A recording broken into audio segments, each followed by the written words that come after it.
All right, guys, it's gonna be a little hard to hear because it's super windy out and super cold out, but I thought this was something interesting I'd share. So every time we get a north wind like this, or any wind, but especially from the north, we get a lot of what's called turbidity. That's all that cloudy area. Basically what turbidity is when you have sediment particles that get kicked up into the water and now they're floating in the water. That's called turbidity.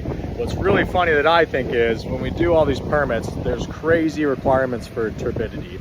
We have to have turbidity curtains, we have to have this, that, and all there is when you're doing pilings, for example, is just when you're drilling the pile, or drilling the auger into the ground, or punching your punch into the ground, it kicks up a little bit of sediment and creates turbidity. The reason they're worried about that is because it covers seagrass, it covers corals, everything like that. But installing pilings creates such a minimal amount of turbidity that it's almost unmeasurable.